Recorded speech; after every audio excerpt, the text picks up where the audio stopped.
పరిశుద్ధుడా తండ్రి, నీ పరిశుద్ధ నామమునకై స్తుతులు, వందనాలు తండ్రి. అగ్ని లాంటి మహాశ్రమలు సంఘానికి వచ్చినాయి తండ్రి. శ్రమలు పురాతన కాలంలో కూడా తండ్రి, పూర్వకాలంలో పాత నిబంధన ప్రజలకు కూడా అనేకమైన శ్రమలు వచ్చినాయి తండ్రి. నూతన నిబంధనలు న్యూ టెస్టమెంట్ ప్రజలకు కూడా అనేక శ్రమలు వచ్చినాయి తండ్రి. ప్రస్తుతం కూడా నీ బిడ్డలకు శ్రమలు ఉన్నవు తండ్రి. దేవా, వీటి గురించి కొన్ని తలంపులు తండ్రి మాకు అనుగ్రహించండి, కృప చూపించండి, మంచి ఆలోచన అవగాహన దయచేయమని యేసు ప్రభు నామమున వేడుకొంచున్నాం తండ్రి. ఆమేన్. ప్రియులారా, పేతురు పత్రిక, మొదటి పత్రిక, పేతురు పరిశుద్ధుడని పేతురు రాసిన పత్రిక, మొదటి పత్రికలో 4వ అధ్యాయం 12వ వచనంలో ఈ రీతిగా వ్రాయబడి ఉన్నది. ప్రియులారా, మిమ్మల్ని శోధించుటకు మీకు కలుగుతున్న అగ్ని వంటి మహాశ్రమల గురించి మీకేదో ఒకటి సంభవించినట్లు ఆశ్చర్యపడకుడి. క్రీస్తు మహిమ బయలుపరచబడినప్పుడు మీరు మహానందంతో సంతోషించు నిమిత్తము క్రీస్తు శ్రమల్లో మీరు పాలివారై ఉన్నంతగా సంతోషించుడి. క్రీస్తు నామము నిమిత్తము మీరు నిందల పాలైన ఎడల మహిమ స్వరూపి అయిన ఆత్మ, అనగా దేవుని ఆత్మ మీ మీద నిలుచున్నాడు గనుక మీరు ధైర్యము, మీరు ధన్యులు. ప్రియులారా, ఇలాగూ యేసు ప్రభు యొక్క శ్రమలు, మహాశ్రమలు సంభవించినవి. మొదటి 4 శతాబ్దముల్లో యేసు ప్రభు సంఘం ఏర్పడింది. ఈ సంఘానికి మహాశ్రమలు సంభవించినవి. మరి రోమన్స్ తన గవర్నమెంట్లో ప్రతివారికి మత స్వాతంత్రం ఇచ్చినప్పటికీ, మత సామరస్యము గల పరిపాలన ఉండినప్పటికీ, యూదులు తన మతాన్ని వారు తమ అడ్మినిస్ట్రేషన్ వారే నడుపుకోవచ్చు. అలాగే మత సామరస్యము కలిగిన రోమన్ గవర్నమెంట్లో పోపుకి మోకరించి నమస్కరించాలి. చక్రవర్తికి మోకరించాలి. చక్రవర్తి కూడా వన్ ఆఫ్ ద గాడ్స్, లేకపోతే ముఖ్యమైన దేవుడు. రోమన్ సిటిజన్స్ అందరు కూడా చక్రవర్తిని దేవుళ్ళలాగా గౌరవించాలని విధానం ఉంది. ఒకవేళ క్రైస్తవులు దేవునికి తప్ప వేరొకరికి ప్రార్థన చేయరు. దానికోసమేమో క్రైస్తవుల్ని రోమన్ గవర్నమెంటు చిత్రహింసలు చేసింది. చిత్రహింసలు చేస్తున్నప్పుడు వాళ్ళ స్టేడియంలో, వినోదశాలల్లో క్రైస్తవుల్ని హింసించారు. స్తంభానికి కట్టి బ్రతికున్న వారి మీదే గోనె పట్టలు కప్పి తారుపోసి వారి వినోదశాలల్లో తెల్లవార్లు దీపాల్లాగా వెలుగుతూ ఉండేవారు. సింహాల బోన్లో వేయబడేవారు. చెప్పటానికి వీల్లేనన్ని చిత్రహింసలు పెట్టారు. ప్రియులారా, దీనికి కారణము ఒకవేళ చక్రవర్తిని దేవునిగా ఆరాధించలేదేమనేమో. ఇది సైతాన్ యొక్క భయంకరమైన శోధన, శ్రమ. రోమ్ చుట్టూ 54 సొరంగాలు, క్యాటకూమ్స్. ఈ క్యాటకూమ్స్లో ఈ హతసాక్షులైన వారి సమాధులు ఉన్నాయి. 6 మిలియన్స్ క్రైస్తవుల్ని రోమన్ గవర్నమెంటు చంపారు చిత్రహింసలతో. 60 lakhs ఆఫ్ క్రైస్తవ హతసాక్షులను చంపారు. ఈ శ్రమకాలము మరి క్రైస్తవ సంఘము అనేక శ్రమలు, హింసలు ఓర్చుకున్నారు. ప్రియులారా, ఇది శ్రమకాలము. ఈ శ్రమలు ఎక్కడి నుండి వచ్చింది? ఈ శ్రమలు మరి శ్రమకాలము సంఘం పెరిగింది.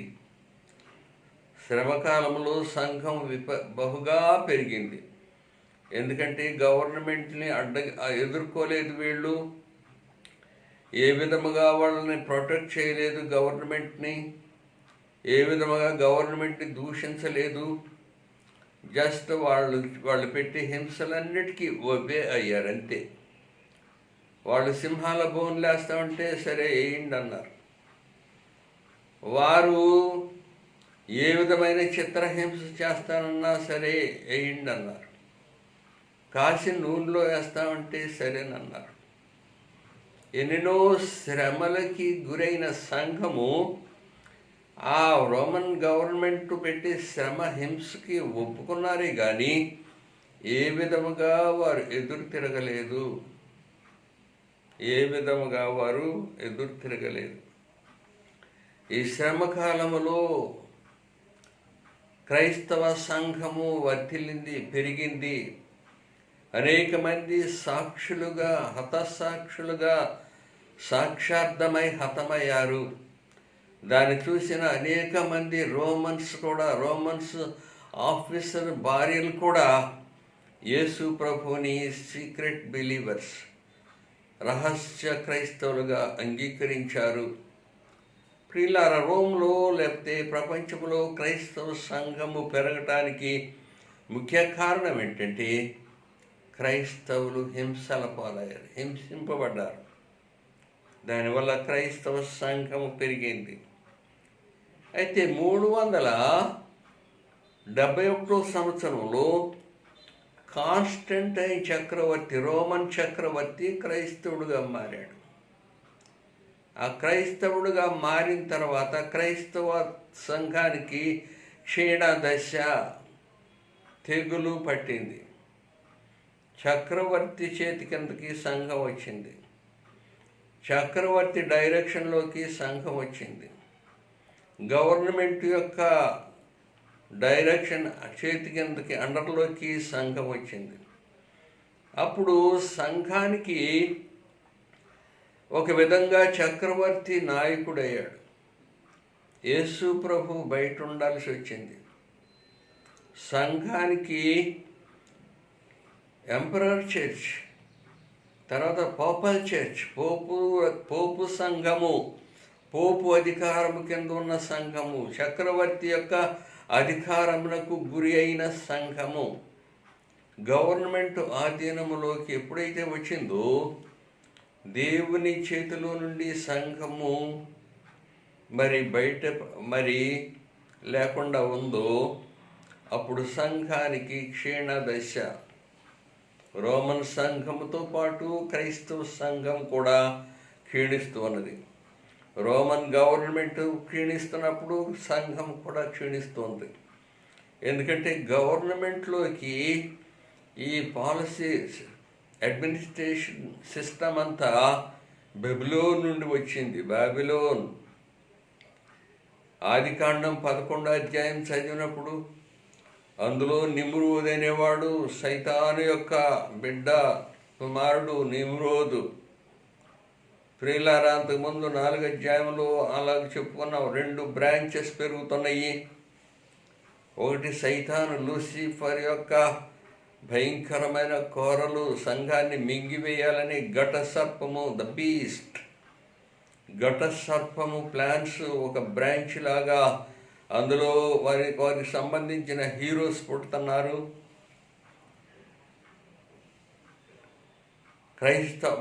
దేవుని బిడ్డల్లో కూడా ఒక బ్రాంచ్ పెరుగుతుంది. ఎందుకంటే వారిని పడిపోకుండా పట్టుకోవటానికి, సైతానుడు వారిని నాశనం చేయకుండా అడ్డుకోవటానికి దేవుని ప్రేమ, దేవుని యొక్క హస్తము పెరుగుతూ ఉంది. చెడుగుతో పాటు రక్షణ కూడా దేవుని హస్తము పెరుగుతూ, ఈక్వల్గా పెరుగుతూ దేవుని బిడ్డలు పడిపోకుండా ఉండటానికి సహాయకరంగా ఉంటూ ఉంది. ప్రియులారిలాగూ ఈ 2 బ్రాంచెస్ పెరుగుతూ ఉన్నాయి. 371 సంవత్సరంలో కాన్స్టంటైన్ చక్రవర్తి అయిన తర్వాత సంఘము ఎంపరర్ చర్చ్ అయింది, ఎంపరర్ రూల్స్ కిందకి వచ్చింది. సంఘానికి మరి శ్రమలు తగ్గిపోయినాయి, స్వతంత్రం వచ్చినట్టు ఉంది, కానీ అది నిజమైన స్వతంత్రము కాదు. స్వతంత్రం ఈరోజు క్రైస్తవ సంఘానికి స్వతంత్రం కావాలి. క్రైస్తవ క్రిస్టియన్ మైనారిటీస్ ఎస్సీలతో ఈక్వాలిటీ ఇవ్వాలి అనే పోరాటాలు ఉన్నాయి. కానీ ఈ ఒక రకంగా మరి లోక సంబంధమైన ఈక్వాలిటీ, లోక సంబంధమైన స్వతంత్రము అది ఆత్మ సంబంధముగా కీడు కలిగించేదిగా ఉండకూడదు. ప్రియుల సంఘానికి ఆత్మ సంబంధమైన మరి స్వతంత్రం పోయింది, శరీర సంబంధమైన స్వతంత్రత వచ్చింది. రోమన్స్ వాళ్ళ అడ్మినిస్ట్రేషన్ పాలసీ అంతా కూడా బబులోన్ నుంచి తెచ్చుకున్నారు. ఆ నిమ్రోద్ అనేవాడు 11వ అధ్యాయం ఆదికాండం 11వ అధ్యాయంలో ఒక ఉత్తైన గోపురాన్ని కట్టి ఆ దేవునికి విరుద్ధముగా వాడు ఏదో బాణం వేయటానికి చూపెడుతున్నట్టుగా ప్లాన్ చేశాడు. అలాంటప్పుడు దేవుడు వాడి ప్లాన్ అంతా పతనం చేసినప్పుడు అతని నుండి అనేకమైన శాఖోపశాఖలు, విగ్రహారాధన, చెడుతనం బయలుదేరింది. నిమ్రోద్ యొక్క కుమారుడు మరి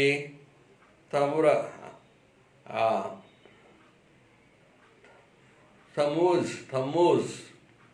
నిమ్రోద్ యొక్క భార్య సెమిరమిస్, వాళ్ళిద్దరికి పుట్టినవాడు తమూజ్, సైతాను సంబంధమైన దేవత. వీడు అడవిలో పారిపోయినట్టుగా ఏయో కథలు చెబుతుంటారు. తల్లి బిడ్డ విగ్రహారాధన ఏర్పడింది. తల్లి పూజ, బిడ్డ పూజ, ఇలాంటి వేరు విధానాలు సైతాన్లు సంఘంలో పెట్టి సంఘాన్ని డిస్టర్బ్ చేసి సంఘానికి, దేవుని విశ్వాసులు ఆరాధనకి ప్యారలల్గా డూప్లికేట్స్ తయారు చేశాడు. ఇదా ఏది నిజము ఏది సత్యం అనేది అర్థం కాకుండా డూప్లికేట్స్, ఒరిజినల్ కన్నా డూప్లికేట్ బాగా కనపడతా ఉంటుంది. అలాంటి విధానాల్ని, పాలసీల్ని గవర్నమెంట్ పరిపాలనలో రోమన్స్ వాటిని తెచ్చుకున్నప్పుడు గవర్నమెంట్లోకి చేరిన సంఘంలో కూడా అవే పాలసీ వచ్చింది.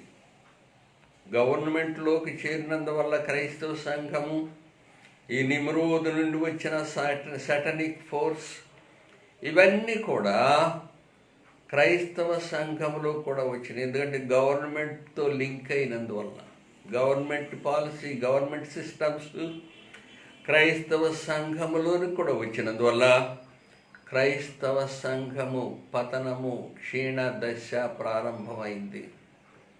ప్రియులారా, ఈ రీతిగా విశ్వాసులకు శ్రమలు,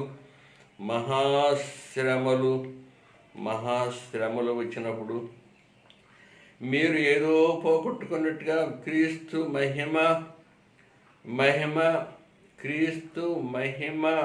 బయలుపరచబడినప్పుడు మీరు మహాశ్రమలతో సంతోషించు నిమిత్తము క్రీస్తు శ్రమల్లో మీరు పాలివారైనంతగా సంతోషించుడి.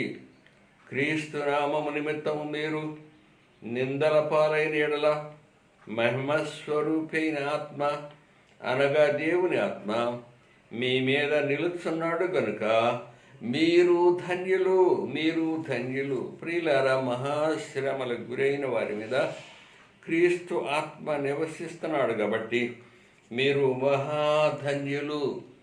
ఈ మాట కొలస్సీ పత్రికలో 1వ అధ్యాయంలో మీరు క్రీస్తుతో కూడా లేపబడిన వారైతే పైనున్న వాటినే వెదకుడి, అక్కడ క్రీస్తు దేవుని కుడి పార్శ్వమందు కూర్చుని ఉన్నాడు.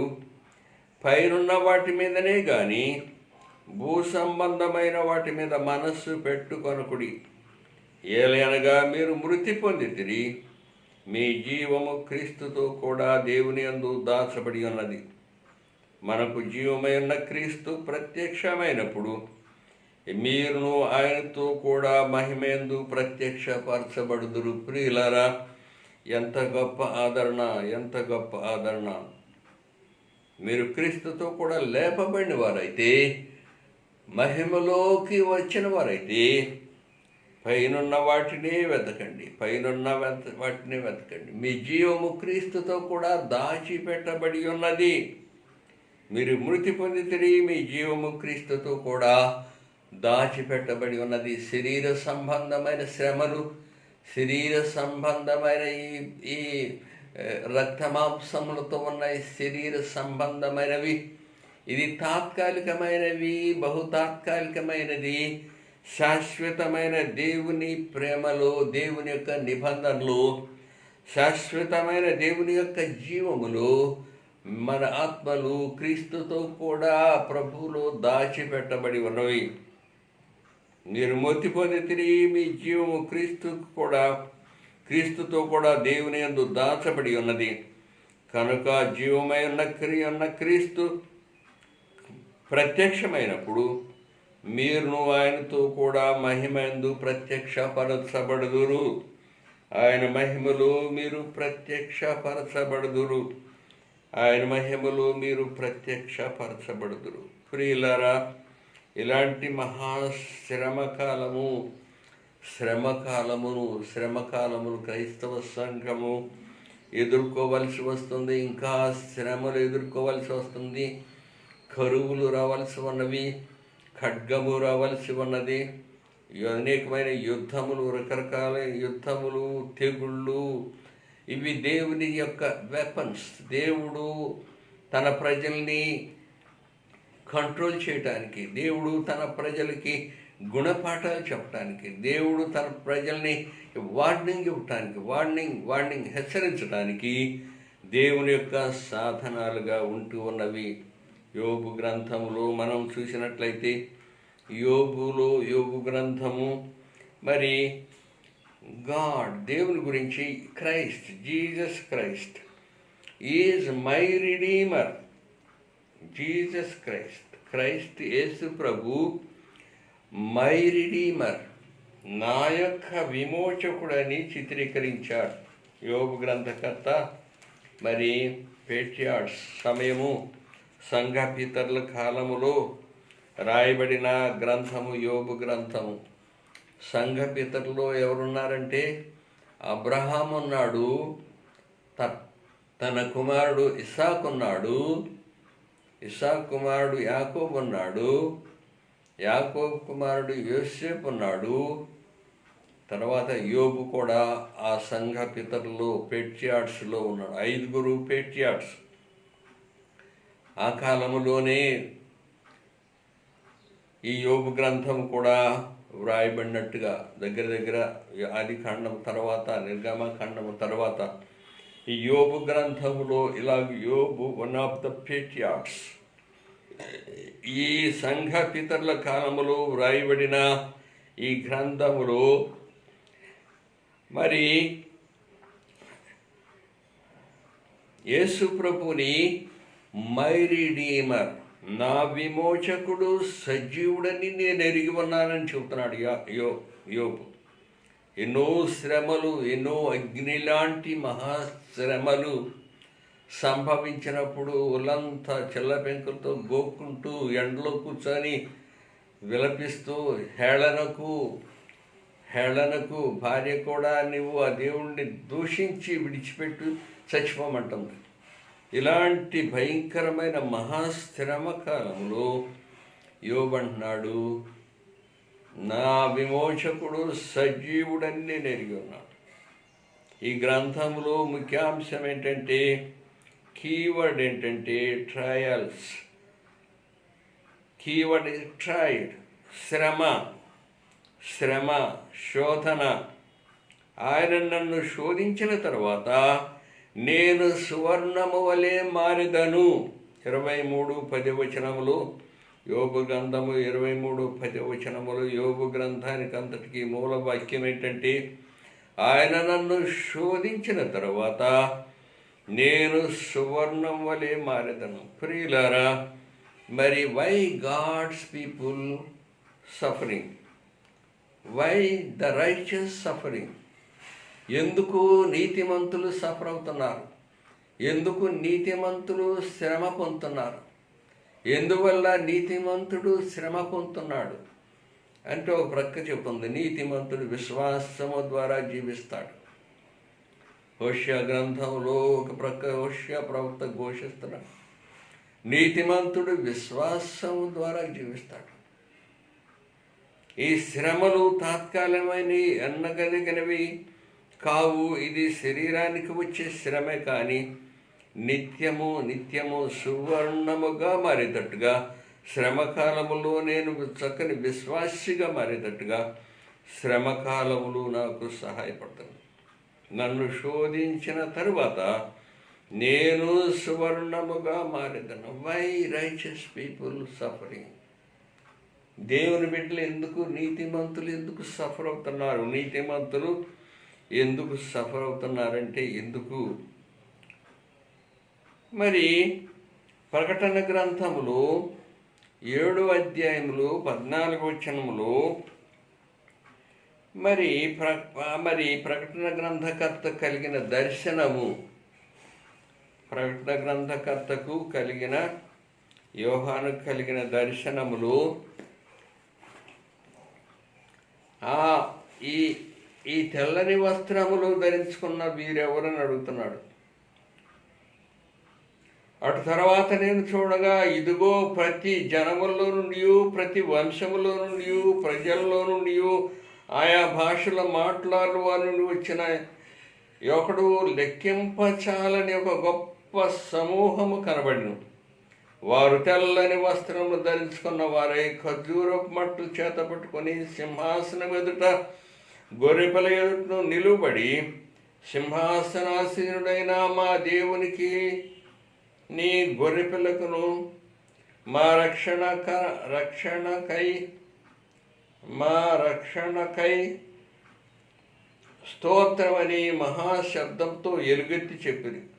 దేవదూతలందరూ సింహాసనం చుట్టూ, పెద్దల చుట్టూను, ఆ 4 జీవుల చుట్టూను నిలువబడి వారు సింహాసనం మీద సాష్టాంగపడి, ఆమెన్, యుగయుగములు వరకు మా దేవునికి స్తోత్రము, మహిమయు జ్ఞానమును, కృతజ్ఞత, స్తుతియు, ఘనత, శక్తి, బలమును కలుగుగాక అని చెప్పుతుంటూ వింటిని. ఒక తెల్లని వస్త్రము ధరించుకొని ఉన్న వీరెవరు, ఎక్కడి నుండి వచ్చిరని నన్ను అడిగాను. అందుకు నేను, అయ్యా నీకే తెలియనని, అతడు నీకే తెలియననగా అతడు ఇలాగ నాతో చెప్పాను, వీరు మహాశ్రమల నుండి వచ్చిన వారు, గొర్రెపిల్ల రక్తంతో తమ వస్త్రమును ఉదుక్కొని వాటిని తెలుపు చేసుకోండి. అందువలన వారి దేవుని సింహాసనం ఎదుట ఉండి రాత్రింబగళ్ళు ఆయన ఆలయములో ఆయనను సేవించున్నారు. సింహాసనాసీనుడైన వాడు తానే తన గుడారమును వారి మీద కప్పును. వారికి ఇక మీదట ఆకలి అయినను దాహమైనను ఉండదు. సూర్యుని ఎండ అయినను ఏ వడగాలి అయినను వారికి తగలదు. ఏలైనగా సింహాసనము మధ్య నుండి గొర్రెపిల్ల వారికి కాపరి అయి జీవజలముల బొగ్గ ఎద్దకు వారిని నడిపించును. దేవుడే వారి కన్నుల నుండి ప్రతి బాష్ప బిందువును తుడిచివేయును. ప్రియులారా, మహాశ్రమలకు గురి అయిన వారు 144 12 గోత్రములో 12 గోత్రములు ఏర్పాటు చేయబడిన వారు, ఈ మహాశ్రమలకు గురైన వారు. మరి వీరందరూ కూడా మరి సింహాసనము చుట్టూ ఉన్నప్పుడు వీరెక్కడి నుండి వచ్చి ఉన్నారని మరి పత్రిక రాసిన లేఖికుడు అడుగుతున్నప్పుడు ఆ పెద్దల్లో ఒకటి ఇలా చెప్తున్నాడు, వీరు మహాశ్రమల నుండి వచ్చిన వారు. మరి మహాశ్రమలు, గ్రేట్ సఫరింగ్స్, మహాశ్రమల నుండి వచ్చిన వారు. లండన్లో మరి చార్లెస్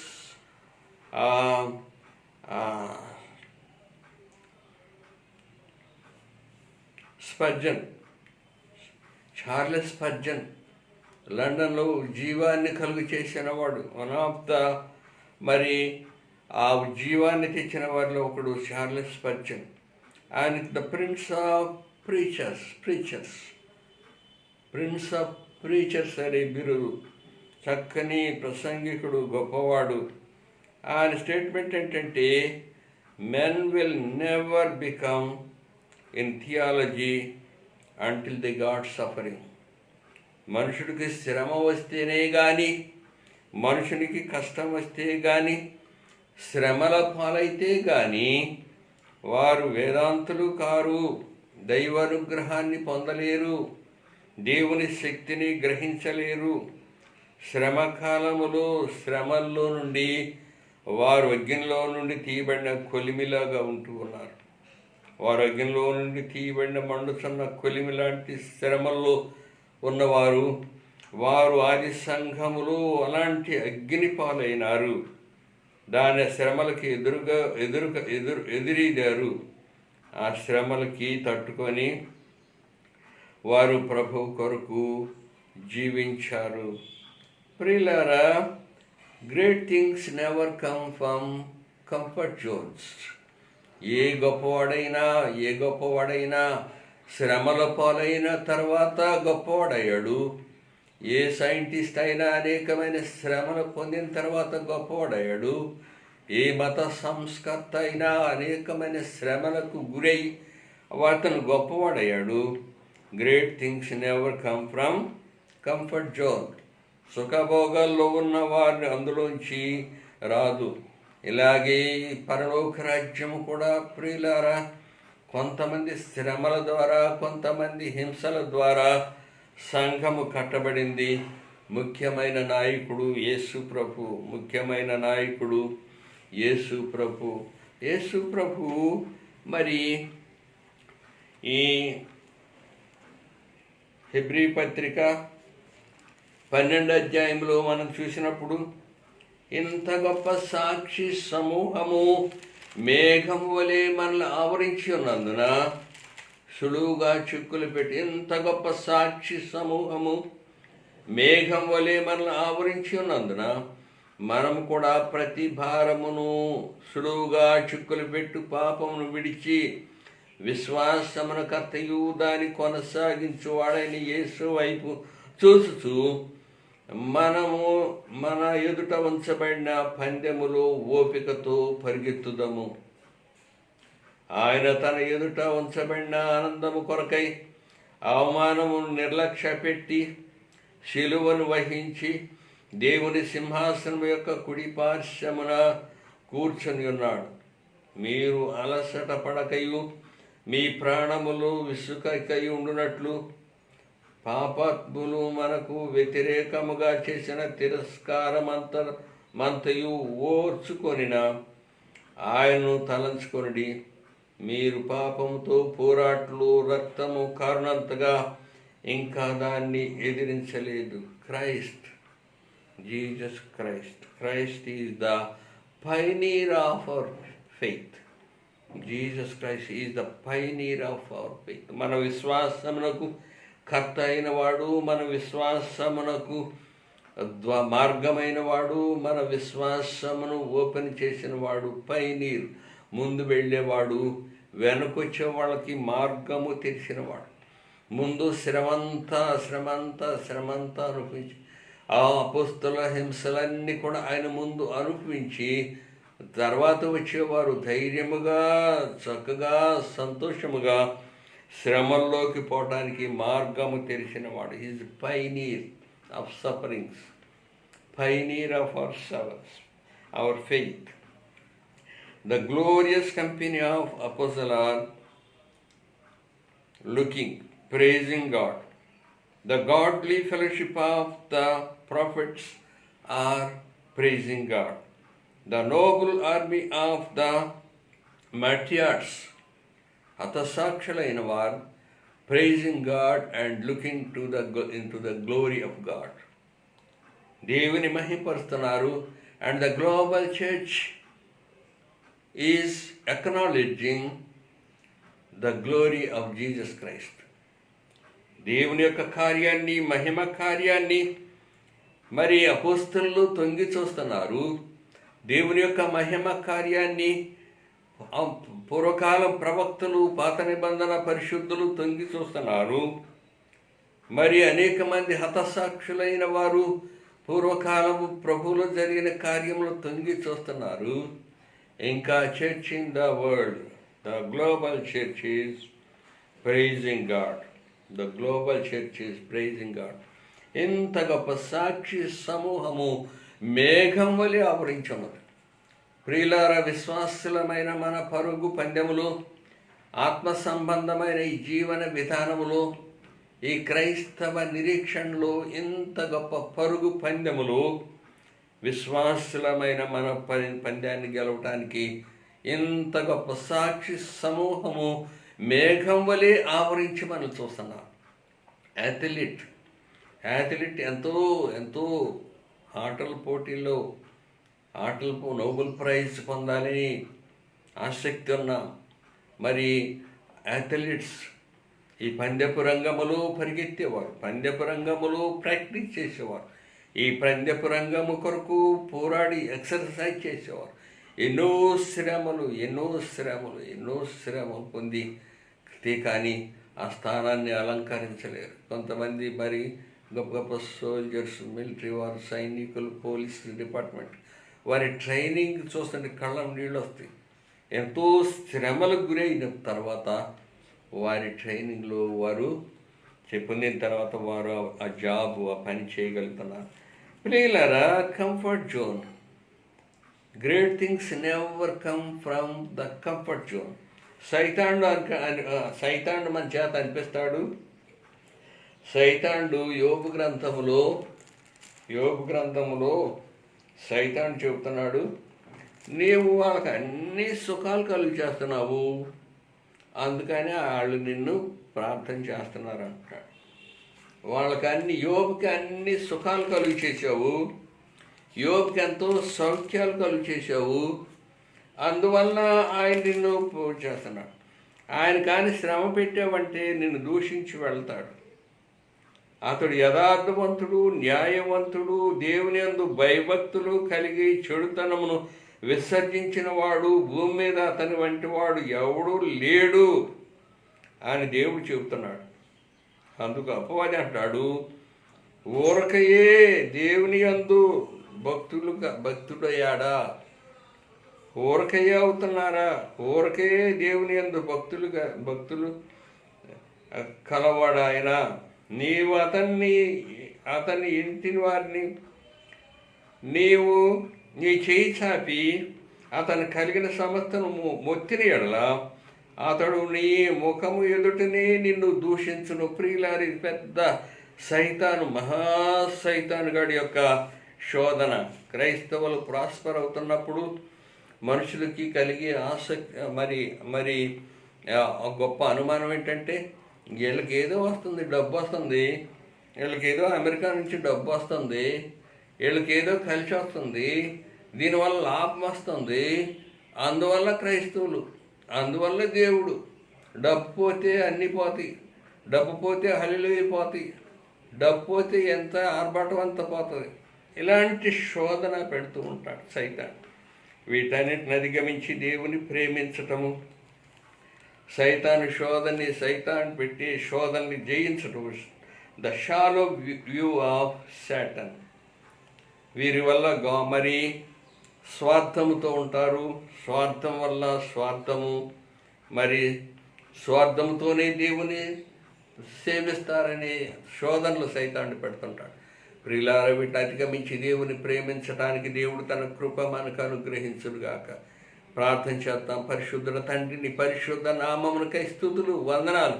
నీ కృప చూపించండి, కనికరించండి. శోధన కాలంలో శోధించబడిన తర్వాత మరి బంగారం వలె మారతానని, శోధింపబడిన తర్వాత సువర్ణ వలె మారతానని యోబు గ్రంథంలో చెప్పినట్టుగా శోధనకు నిలబడి ధైర్యంగా తట్టుకొని నీకు ముందుకు పోవటానికి విశ్వాసమైన మమ్మల్ని ప్రేరేపించి కనికరించమని యేసు ప్రభు నామమున వేడుకొంటున్నాము తండ్రి. ఆమెన్. తండ్రి, కుమారుడు, పరిశుద్ధాత్మని సర్వశక్తి కలిగిన ప్రభు అయిన యేసుక్రీస్తు మనకి తోడై ఉండునుగాక. ఆమేన్.